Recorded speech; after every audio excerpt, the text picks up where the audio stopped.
ಸಹಕಾರ ಸಂಘದಿಂದನೋ ಅಥವಾ ರಿಸರ್ವ್ ಬ್ಯಾಂಕ್ ಆಫ್ ಇಂಡಿಯಾದಿಂದನೋ ಫೈನಾನ್ಷಿಯಲ್ ಆ್ಯಕ್ಟಿವಿಟಿ ಇನ್ವಾಲ್ವ್ ಆಗೋರು ಅವರ ಅನುಮತಿ ತಗೊಂಡು ಆ ಗೈಡ್ಲೈನ್ಸ್ಗಳು ಏನಿದ್ದಾವೆ ಆ ಗೈಡ್ಲೈನ್ಸ್ ಕೆಳಗಡೆ ಅವರು ಫೈನಾನ್ಸ್ ಮಾಡಲಿಕ್ಕೆ ಕಾನೂನಾತ್ಮಕವಾಗಿ ಅವಕಾಶ ಇರುತ್ತೆ.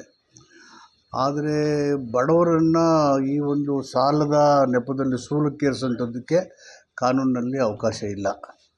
ಹೀಗಾಗಿ ಅವರು ಕಾನೂನನ್ನ ಉಲ್ಲಂಘನೆ ಮಾಡಿ ಬಡವರಿಗೆ ತೊಂದರೆ ಕೊಡೋದಾದರೆ ಕಾನೂನಾತ್ಮಕ ಅವರು ಹೆಂಗೆ ಎದುರಿಸಬೇಕು ಅಂತೇಳಿ ಮುಖ್ಯಮಂತ್ರಿಗಳು ಇವತ್ತು ಸಭೆ ಕರೆದಿದ್ದಾರೆ. ಅದರಲ್ಲಿ ಜನರಿಗೆ ರಕ್ಷಣೆ ಮಾಡೋದಕ್ಕೆ, ಶೋಷಣೆ ತಪ್ಪಿಸೋದಕ್ಕೆ ಏನು ಬೇಕೋ ಅದನ್ನು ಕ್ರಮ ತಗೋತಾರೆ. ಸರ್, ಇನ್ನೊಂದು ನಿಮ್ಮ ಕ್ಷೇತ್ರ ಅಂದರೆ ನಿಮ್ಮ ಜಿಲ್ಲೆಗೆ ಸಂಬಂಧಪಟ್ಟಂತೆ ಮೈಸೂರು ಅರಮನೆ ವಿಚಾರಕ್ಕೆ ಸಂಬಂಧಪಟ್ಟಂತೆ ನಿನ್ನೆ ಪ್ರಮೋದಾದೇವಿ ಅವರು ಪತ್ರಿಕಾಗೋಷ್ಠಿ ನಡೆಸಿ ಕೆಲವೊಂದು ವಿಚಾರಗಳ ಬಗ್ಗೆ ಸರ್ಕಾರದ ವಿರುದ್ಧ ಕಿಡಿಕಾರಿದ್ದಾರೆ. ಅರಮನೆಯನ್ನು ಇವು ಈ ಸರ್ಕಾರ ಟಾರ್ಗೆಟ್ ಮಾಡಿಲ್ಲ.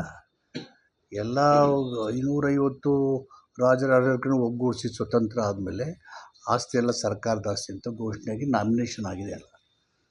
ಆವಾಗ ಅವರು ಕೆಲವು ಆಸ್ತಿಗಳು ನಮಗೆ ಸೇರಬೇಕು ಅಂತ ಅವ್ರು ಮಾಡ್ತಾರೆ. ಕೆಲವು ಸರ್ಕಾರದ ವಾದಗಳು ನಡೀತಾ ಇದ್ದಾವೆ. ಅಲ್ಲಿ ರಸ್ತೆ ಅಗಲೀಕರಣ ಮಾಡಬೇಕು, ಇದಕ್ಕೆ ಮಾಡಬೇಕಂತೇಳಿ TDR ಕೊಡಬೇಕಂತೇಳಿ ಹೆಚ್ಚು ಪ್ರಮಾಣದ ಹಣನ ಕೊಡಲಿಕ್ಕೆ ಸಾಧ್ಯ ಆಗಲ್ಲ ಅಂಥೇಳಿ ನಿನ್ನೆ ತುರ್ತು ಕ್ಯಾಬಿನೆಟ್ ಸಭೆಯಲ್ಲಿ ತೀರ್ಮಾನ ಮಾಡಿ ಒಂದು ಕಾನೂನಾತ್ಮಕ ತೊಂದರೆ ಕೊಡಬೇಕು ಅನ್ನೋದೇನಿಲ್ಲ. ಇದು ಸ್ವತಂತ್ರದ ನಂತರದ ಬೆಳವಣಿಗೆಗಳು. ಅದು ಸಿದ್ದರಾಮಯ್ಯ ಸರ್ಕಾರದ ಬೆಳವಣಿಗೆ ಅಲ್ಲ. ಸಿದ್ದರಾಮಯ್ಯನವರು ಅರಮನೆ ವಿರುದ್ಧ ಇರೋದು ಅಂಥದ್ದಲ್ಲ. ಈಗ ಸ್ವತಂತ್ರ ಬಂದ ಮೇಲೆ ಚರಿತ್ರೆ ಗೊತ್ತಿರೋದಲ್ವ. ಎಲ್ಲ ರಾಜರ ಆಡಳಿಕೆನ ಒಗ್ಗೂಡಿಸಿ ಸ್ವತಂತ್ರ ಭಾರತ ರಚನೆ ಆಯಿತು, ಗಣತಂತ್ರದ ರಚನೆ ಅದು. ಹೀಗಾಗಿ ಇವೆಲ್ಲವೂ ಕೂಡ ದೇಶದ ಆಡಳಿತ ವ್ಯಾಪ್ತಿಗೆ, ಪ್ರಜಾಪ್ರಭುತ್ವಕ್ಕೆ ಸೇರಿದ ಮೇಲೆ where is the question of single leader or chief minister or Siddaramaiah or state government working against. That is not the issue. ಆರೋಪ ಸುಮ್ಮನೆ ಮಾಡ್ತಾರೆ ಅಂತ ನಾನು ಹೇಳಕ್ಕೆ ತಯಾರಿಲ್ಲ. ಕೋರ್ಟ್ಗೆ ಹೇಳ್ಬೇಕು ಏನು ಅಂತೇಳಿ. ಸರ್, ಇನ್ನೊಂದು ವಿಚಾರ,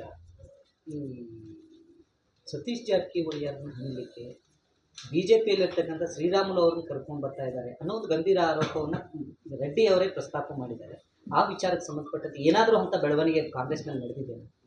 ಶ್ರೀರಾಮುಲು ಅವರನ್ನು ಸಂಪರ್ಕ ಇವೆಲ್ಲ ಅಂತ್ಯಕಂತ್ಯಗಳು ಮತ್ತು ಕಾಂಗ್ರೆಸ್ಸನ್ನು ಅಲ್ಲಿ ಬಿರುಕುಂಟು ಮಾಡ್ತಕ್ಕಂಥ ಪ್ರಯತ್ನಗಳು, ಇದಕ್ಕೆಲ್ಲ ಕಾಂಗ್ರೆಸ್ನಲ್ಲಿ ಅವಕಾಶ ಇಲ್ಲ. ಇದೆಲ್ಲ ನಡೆಯೋದಿಲ್ಲ. ಒಂದು ವೇಳೆ ಬಂದರೆ ಸ್ವಾಗತ ಮಾಡ್ಕೊಳ್ತೀರಾ? ಅಂದರೆ ಆ ಪ್ರಸ್ತಾವನೆ ಇಲ್ವಲ್ಲ ಸದ್ಯಕ್ಕೆ. ಇಪ್ಸ್ ಆ್ಯಂಡ್ ಬಟ್ಸ್ ಯಾಕೆ?